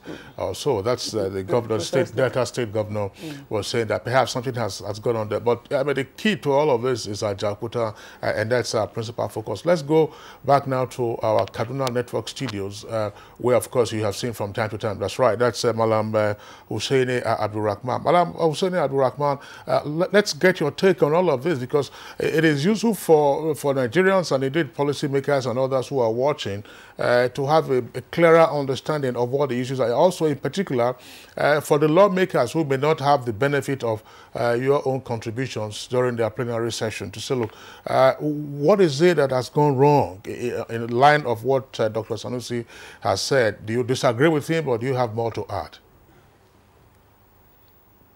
I think we should just be totally focused on how businesses and factories work successfully. In Nigeria, if you look at the private sector, there are many sectors of the economy that are already working fine. For instance, our biggest and most successful local brand in Nigeria, if you look at the Dangote Group and you look at cement making, for instance, what is the business model? What is the basic strategy? This is a man who goes around the world to buy human capital, buy expertise, put his factories together and make them run successfully. My major point is that I'm not happy about my compatriots always looking out to Russians, looking out to Indians. If you've heard what has happened now, Global Infrastructure was called in as the most competent company to run Ajaokuta for us. For God's sake, entrepreneurs move around the world to see what is in their best interest, to move very quickly to make money. So my take on Ajaokuta is, unless and until we put a strategy together that can successfully run this as a national strategic industrial project, it will never work. When you look at concessioning, there's nothing wrong with concessioning in principle. But when your attitude is that you cannot do it, only foreign concerns, talking about 500 million, as I said in the House, in the National Assembly last week, $500 million is money you need to build Ajaokuta again. That amount of money is so huge. That amounts to telephone numbers. Why don't we look at Ajaokuta critically, 98% completed? In one of the papers I presented, I said, Ajaokuta requires huge infrastructure because you want to produce 1.1 million tons immediately. Why can't you start like all sensible people will do, with, say, 300,000 tons and move up. And I said, Nigeria has a lot of local bituminous coal. Why don't you start by producing coal-based direct reduced iron, and then you produce certain quantity of steel, you melt certain scrap, you generate the funds, and then you move on eventually to acquire coking coal, because if you look, as I said, the price of coking coal in the international market is such that if you have to import it with lack of infrastructure in Nigeria, with no deep sea port, with no rail, the landing cost in Ajaokuta will even amount probably to the ruling price of steel in the Nigerian market. So the sensible thing to do is to work out a program that will allow you to produce steel. By the way, about 3 million tons of steel is already being produced by local producers in Nigeria. So if you're talking about 1.3 million tons, what's the big deal? My view is that part of the problem of Ajaokuta is that those taking the initiative are all those interested in bringing in foreign metallurgical plant producers, wholesale, impose them on us so that they can get their commissions. That has been the rule all the time. If you look at global infrastructure, those who promoted them, it was about bringing a company that will make money and they can get their own share. However, if we are inclusive and we bring in everybody to understand what it takes to run Ajaokuta, my take on it is simply that it doesn't take all the kind of resources. And I said there's right sizing. If you are going to produce 1.1 million tons of steel, all the logistical issues, red lines, how to bring in coking coal will come in. However, if you are starting with 300-400 tons with a different model, and you grow it up, and you make enough money over 3 or 4 years, and eventually try to commission the blast furnace as the third, at the third phase, it is very, very, very possible that you will succeed in doing that. However, if you try to get the plant to run at a very huge level without ramping up from the beginning, you have a big problem. You need hundreds of millions of dollars that they are talking about. On the whole, when you look at strategy, when you look at how businesses run around the world, I'm saying that it doesn't take only knowledge of steel. It doesn't take knowledge of metallurgy alone to understand that, to get it to be successful. You also need managerial skills, you need entrepreneurial skills, you need all sorts of support from non-metallurgical sources to be able to run it successfully. In conclusion, my view about Ajaokuta is that there's too much focus on the technical rather than the managerial and entrepreneurial aspect of it. And I believe that success will only be possible when we begin to be very realistic, when we begin to look at what it takes, the sensible ways of getting it to run without spending billions and billions of the billions of dollars we are being told is required to run it. And let me say that my outlook is not that you should change the technology in Ajaokuta. I've never said that you should change the technology in Ajaokuta. I've never said you should never commission the blast furnace. What I'm saying is that you should be smart enough to use your local resources, to use alternative technologies at an appropriate sizing level where you get the plant to begin to run using your local coal, and then eventually gather enough resources to eventually commission the blast furnace in 3 or 4 years' time. I'm always misquoted as saying you should change the technology, you should go to coal-based, DRI. I'm not saying that should be what Ajaokuta, that is what Ajaokuta should be about. What I'm saying is as an entrepreneur, you should use your local resources, you should use your local knowledge, and right-size that plant, get it to begin to run. Don't look at the ultimate of 1.3, 5.2 million tons. Start with a reasonable business plan and then ramp it up to being able to commission the blast furnace in the end. Madam Hussein Abdurrahman, thank you. Let's bring in Engineer Atta Achimogu. Are his suggestions smart enough to get Ajaokuta up and running? Thank you. Well, in my opinion, these are not the smart way for us to go. If you are talking about 300,000 metric tons of steel, or let me just liquid steel for Nigeria, what does that translate to Nigeria? How does that make any significant impact, economic impact?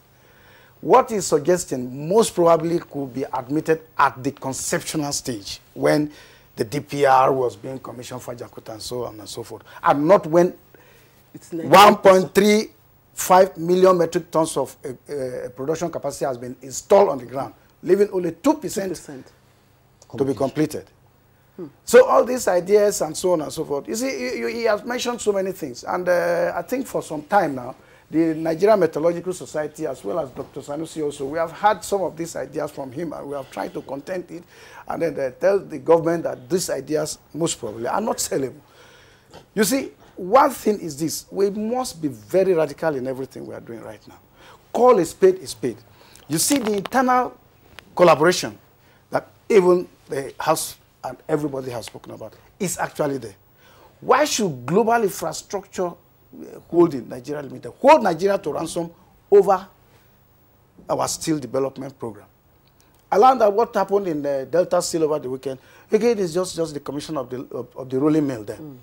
Not the DRI. DRI. What is DRI?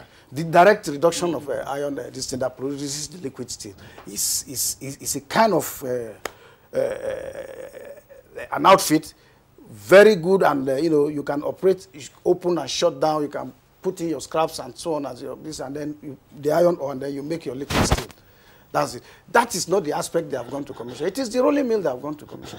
If Alhaji Hussein is talking about 300 metric tons of the light section mill, wire rod mill of Ajaokuta, billet mill, and the medium section and structural mill, if you combine the total capacity or what they can produce, is far more than even 500,000 metric tons.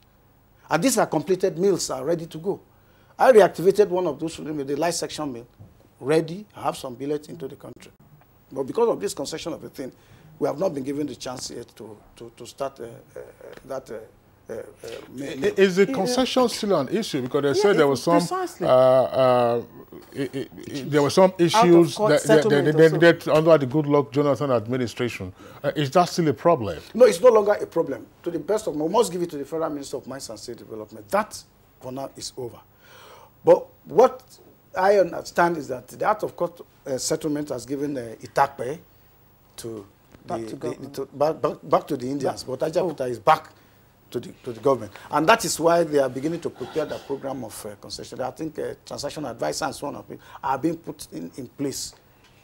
All right, let's bring in Professor Adewuye from our Ibadan Network Studios. Professor Adewuye, of course, there are a number of issues right now on the table. We would like you to respond to them. But also, in responding, tell us the linkage between Itakpe and Ajaokuta, so that we can have a better understanding of it. Because if the concessionaire was to use some plain or loose words, with the greatest respect to them, if they've been pushed out of Ajaokuta and they've gone now to Itakpe, what is the likely impact or implication of this?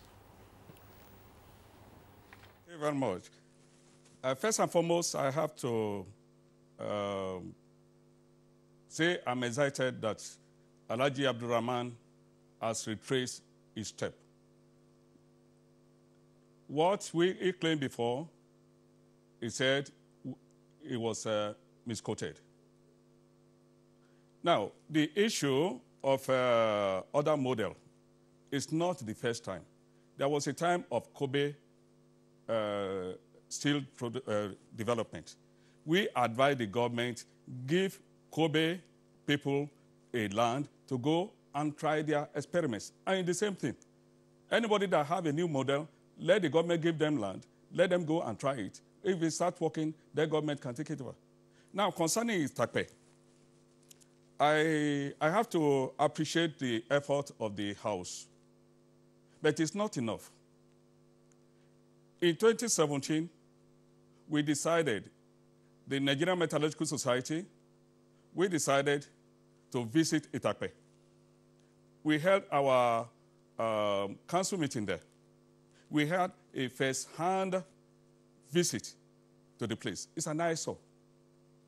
I would have loved it if the House can send a delegate to verify what we are saying. There is no way Ajaokuta can work with the present state of Itakpe. No way.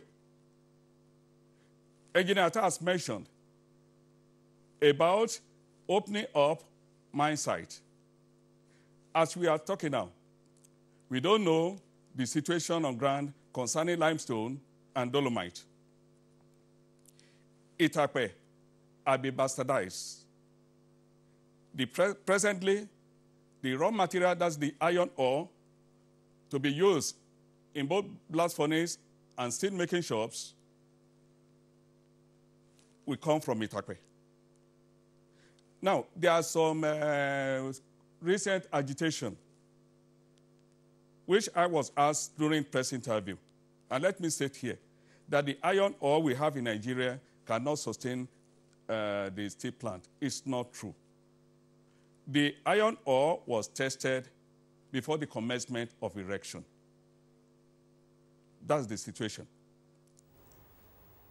The present situation in Itakpe now is such in a terrible state that if we are talking of Ajaokuta, and leave Itakpe out of it, then it means we have not started. Because Itakpe, we produce the major raw material, which is iron ore, for Ajaokuta to operate. Secondly, Osara and Jakura, we produce both dolomite and limestone for Ajaokuta to operate.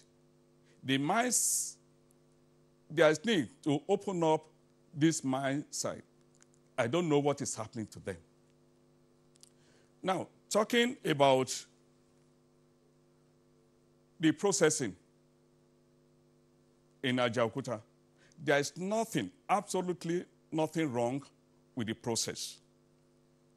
You cannot say Ajaokuta cannot work within the 18 months that are stipulated by my colleague. If everything is put in place, it's something that can be completed within 18 months. He has said it. The sole administrator of Ajaokuta, the previous one, has said it. And of course, we know technically that this is true. If we have the willpower, external infrastructure are put in place, internal infrastructure are put in place, Ajaokuta will start functioning.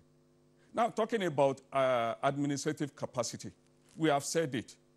We have never operated integrated steel plant before. Ajaokuta steel plant is not a foundry workshop. What most people are comparing Ajaokuta with is mere foundry workshop. The equipment people are advertising are for foundry workshop. Ajaokuta steel plant is an integrated steel plant comprising about 43 other industries. We know we don't have the expertise, and that is why we invited foreigners to come and build it. But I don't think it is the right thing for us to do when the builder has not completed their work. We say we are taking it over from them. It's not done anywhere. What we are saying is let them complete their work. Let them say this is how it's going to work. Another thing that is being said is in the area of modernization. Engineering projects all over the world require re-engineering. We know that the instrumentation that was built in Ajaokuta, at the time it was built, cannot compare with what we have now in the age of computerization. But it cannot stop the processing. It is a gradual process. All these things will be done gradually, but it does not stop Ajaokuta from operating if all the facilities are put in place. With government, of course, within 6 months, it can be done, if the willpower is there. Prof. Adeoye, thank you. We've got some tweets from, of course, the viewers. And quickly begin with Sani Michael or Makuji. And Sani says if Ajaokuta Steel Complex is working, Africa as a whole will be paradise on earth. And because of this benefit, the Western world is doing everything possible to halt its successful operation. This is why we talk about international politics.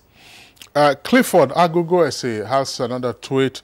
Ajaokuta is a reflection of the perennial attrition between visionary leadership and visionless leadership. And Dele Jack Solomon tweets, aside the Ajaokuta steels providing foreign exchange, direct and indirect jobs, the complex also presents window of investment opportunities, but we are not taking advantage of what we have to better the lives of Nigerians, yet we are complaining about hardship and poverty. Too bad. Festus Akimboyewa, because of the importance of a steel plant to national development, government should not abandon Ajaokuta steel project, but must be bold to deal with the local and foreign interest working against its completion. And because of the importance of steel plant, I just read that now. Christopher Likita tweets, among other similar industries, it's grounded in limbo. Abdul Musa tweets, National Assembly should do more investigations on Ajaokuta than merely inviting people with selfish and vested interests to address a plenary of the House of Representatives. You need to be more objective in order to find a lasting solution to Ajaokuta.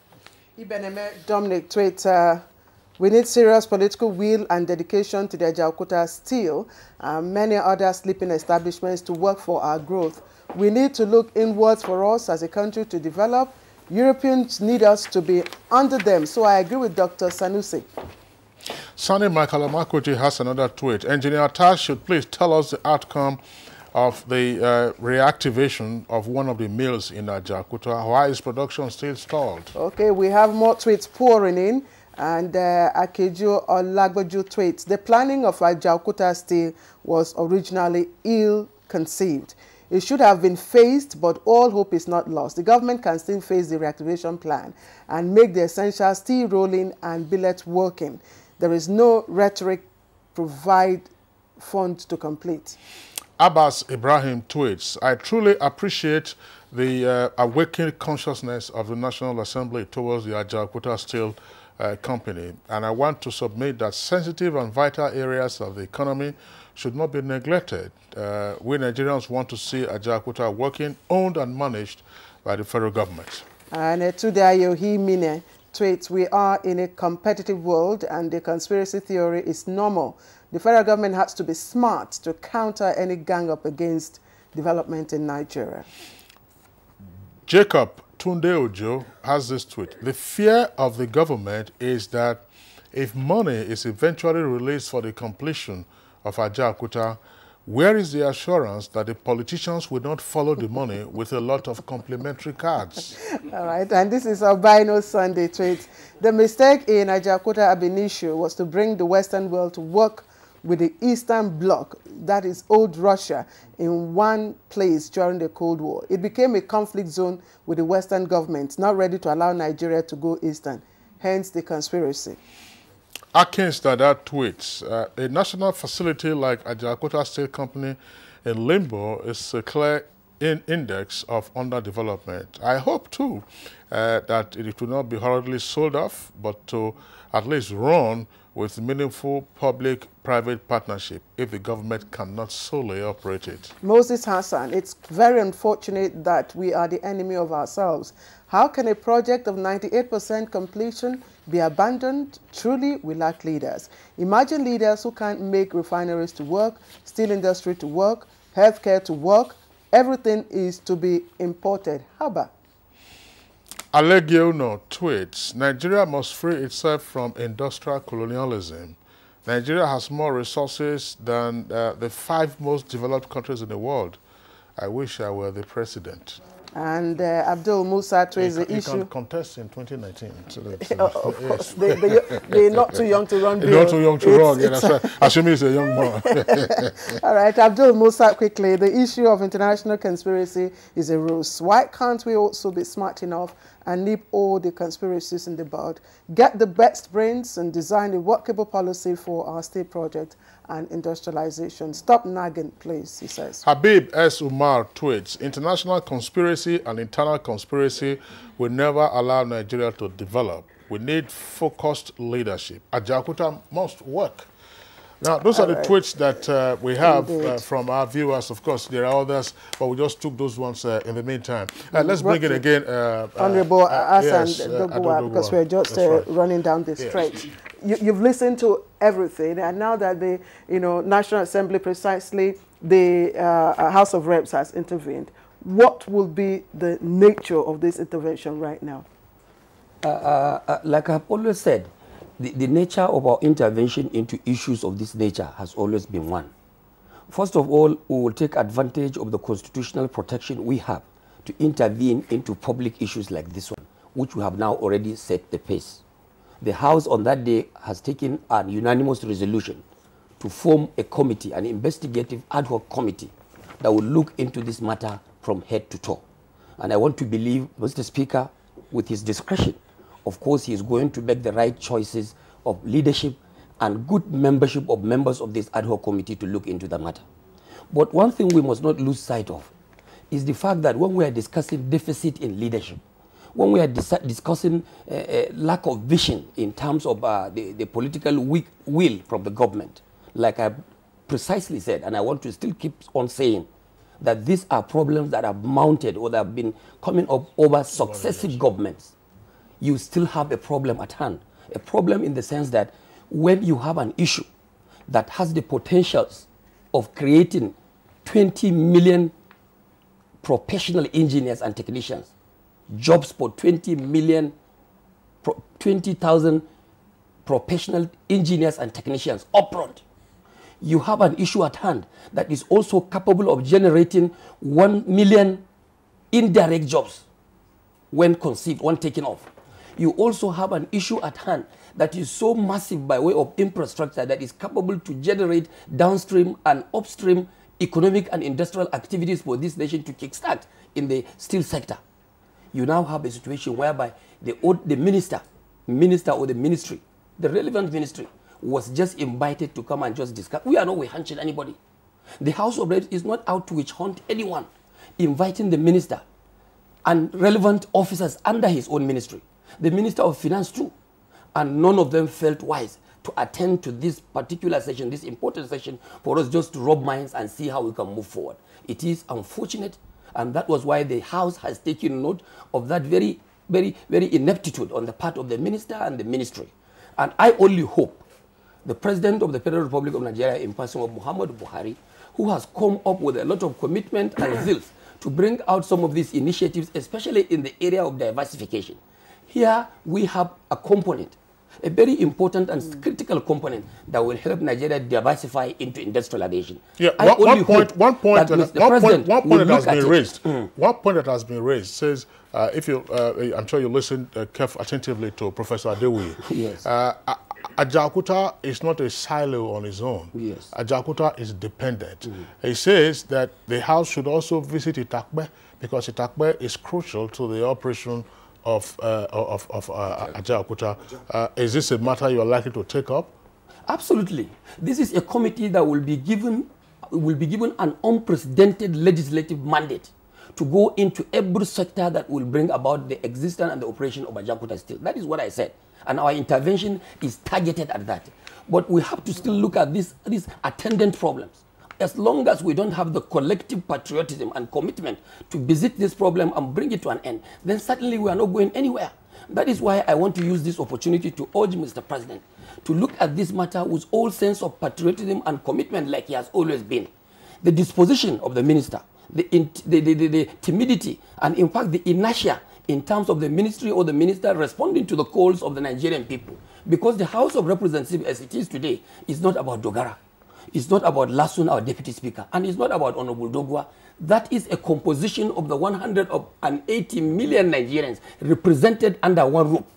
And for us to invite a minister to come and discuss an issue that would create 20,000 jobs immediately and 1 million indirect jobs also immediately, and the minister now writing back to the National Assembly telling him that he had a more important function or engagement. Let me give you this. No, just hold on a second. You are piling. Sorry, just Honorable. I wonder why you allow others to fire on and you're asking me to fire off. When I'm speaking on behalf of the people of Nigeria. Yeah, they are also they are Nigerians. Just wait. No, we are pressed for time. You ask others fire on. And you ask a member speaking for Nigerians to fire off. Just hold on a second. Just hold on a second. Just keep your gunpowder dry. Which gunpowder dry? Yeah, just keep it dry. Keep it dry. Just hold on. The minister is not here now to immediately whether the minister was there or not. Let's bring in Dr. Sanusi Mohammed. And he refused to come. That's the point. The president must take it seriously. And we have passed a vote of no confidence. It has to do with the politics of it. Let's get to the substance. This is not a Dr. Sanusi Mohammed. Dr. Sanusi Mohammed. Tell us something more. Dr. Sanusi Mohammed. As long as you continue to tell us something more. Okay, since I'm the umpire, can we take a short break? No break. No break. We are continuing with this conversation. Dr. Sanusi Mohammed, tell us something some more about what we need to do, what the country needs to do to get Ajaokuta completed and then running, so that it's not a question of saying we've completed it and then so we are stuck. Engineer Chumugu was already referring to some of those things that we needed to do. In responding to this question, I would also like you to tell us what the connection is between, say, Ajaokuta, if it is at the heart of our steel development, and the rolling mills that we used to hear about in those days, Katsina rolling mill, Osogbo rolling mill, all kinds of rolling mills. What is the connection? So that before we bring Adodogowa to come and talk about the minister again, let's hear from you. Thank you. Before I start, I must raise my hat to the House Committee, the House of Representatives. Honorable Dogra went to Ajaokuta, he saw what he saw, and that was the kickstarter of all this. We are grateful to the House for bringing this back into focus. We hope the Senate will follow suit soon. There is, to get Ajaokuta working, there are a number of things to be done. One,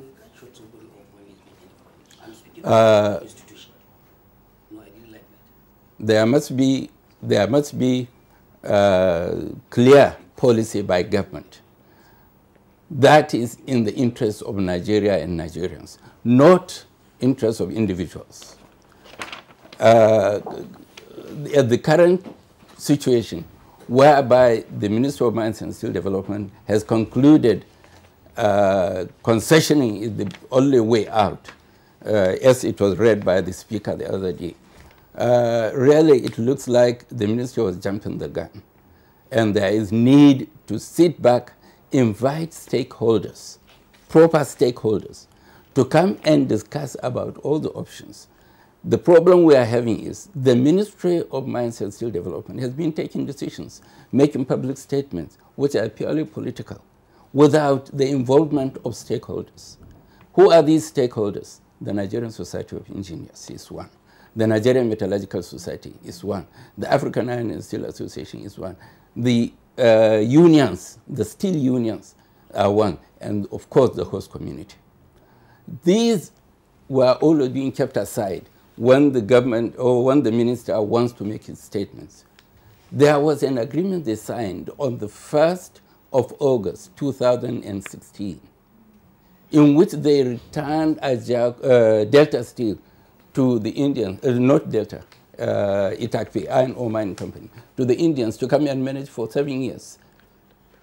Now, that was a really disastrous step. All the facts for the damages the Indian global infrastructure they have done are there. They are still evident today. You can go and see them. Unfortunately, the Honorable Minister one day says the Indians have not faulted in any way on the agreement. It is the Nigerian government that has faulted. That means throwing the late Adua's position, who set up a committee that investigated, and the best committee you can think of, who worked really sincerely, and they came up with recommendations. The Executive Council of Eradua approved those recommendations. That was why the Indians were asked to go. Yes, maybe there are some procedures to be communicated, to tell them to go. Maybe that was not followed. But it doesn't mean they have not committed. They have committed so many atrocities. And that is the reason why they needed to go. And there is need for the Nigerian government to come back to it. We have written that Nigerian government must find the resource to complete Ajaokuta Steel Company, so that there are so many issues. For example, the right of way. There is a lot of external infrastructure that has to be provided. They are not there. They are required with or without Ajaokuta for national development, these external infrastructures. But they are not there. Now, we have been wanting the Nigerian government to complete these so that they can be able to get the right of way to complete all these external infrastructures. The mines for the raw material, Engineer Chimugu mentioned, all the raw materials, they are all within 100 kilometers radius of Ajaokuta Steel Company. But they are not developed, let alone to be linked to the essential transportation communication systems. In Egypt, the steel industry, which is the same technology of Ajaokuta, was located in, or is located at Helwan, near Cairo. The raw material, iron ore, is 300 kilometers away at Bahria Oasis. And they built a dedicated rail link. All right, Dr. Sanusi, I'm sorry, I have to stop you here. Thank you for the points that you have raised here. We'll just quickly like to take Honorable Ado Al-Hassan. You've listened to all the comments. Yes. You were going to say one or two things before we... You see, what I was trying to say, or the point I was trying to make, is a fact. And we cannot shy away from what is the fact. The fact still remains that as long as we want to be patriotic to address Nigeria's problems, for Nigeria now to progress to the next level, we must be able to tell the world, or to tell whoever is found wanting, that yes, you are found wanting. And the disposition, the hot temper you've seen me now exhibiting here, is precisely the institutional disposition of the National Assembly at the moment, as far as this matter is concerned. Here comes a situation whereby we are now, the country is wallowing into hunger, lack of jobs for our youth.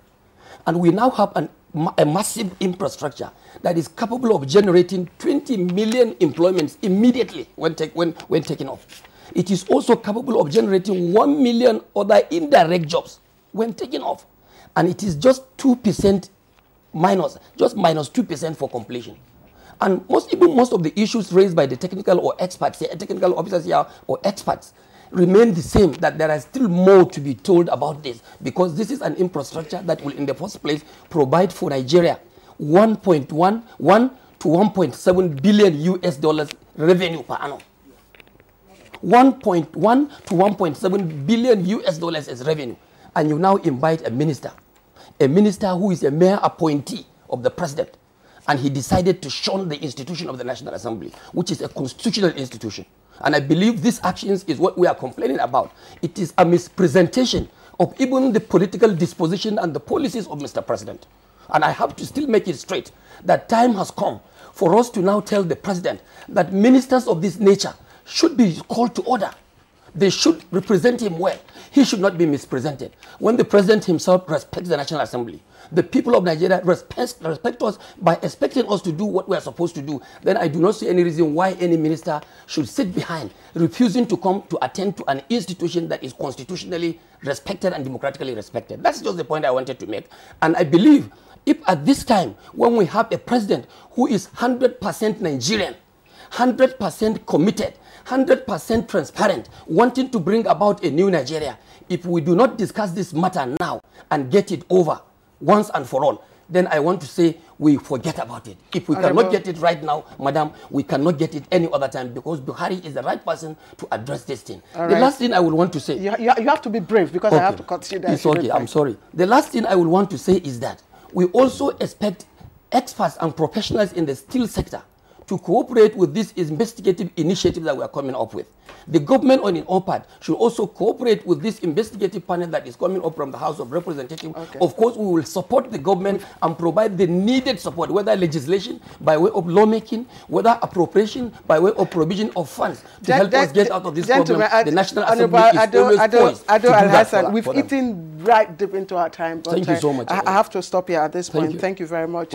Of course, Honorable Ado Al-Hassan, Chief Whip, House of Reps, we'd like to thank you. We'd like to thank Engineer Atta Achimogu, MD, CEO of Riprom Nigeria Limited. Many thanks to you for the insight. Professor Benjamin Adewuyi, President, Meteorological Society of Nigeria. Many thanks to you for your insight. And of course, we have Malam Hussaini Abdurrahim, Executive Chairman, Total Steel Limited. Thank you very much. And we have Dr. Sanusi Mohammed, who's the Secretary General of African Steel, Iron and Steel. Thank you, sir, for joining us. Thank you. All right, that's Good Morning Nigeria. We'll take a short break. We'll be right back.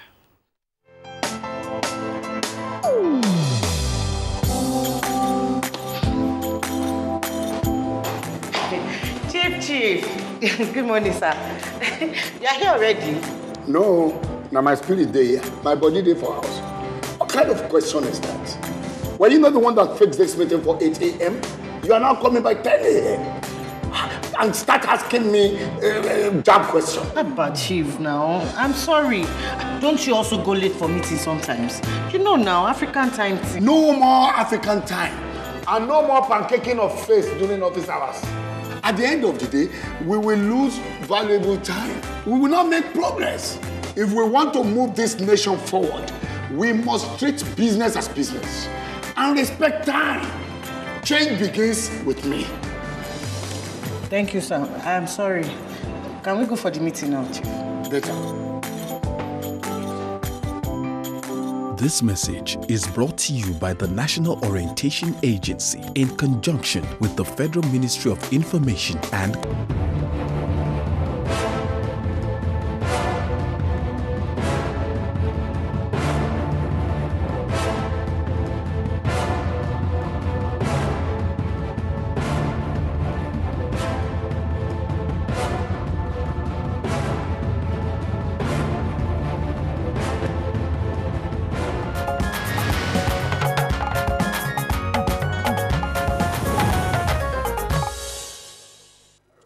All right. Let's take a look now at the weather prospects for the rest of the day. Joining us on the weather segment, sunny and dry conditions are anticipated over the northern cities, and this is expected to last throughout the forecast period, while partly cloudy to cloudy skies are anticipated over the central down to the coastal states. As the day progresses, isolated cases of thunderstorms are probable over Ajaokuta, Ibadan, Akure, Benin, Ikom, Abakaliki, and the coastal states. Next is temperature forecast. Thank you for watching, and bye for now.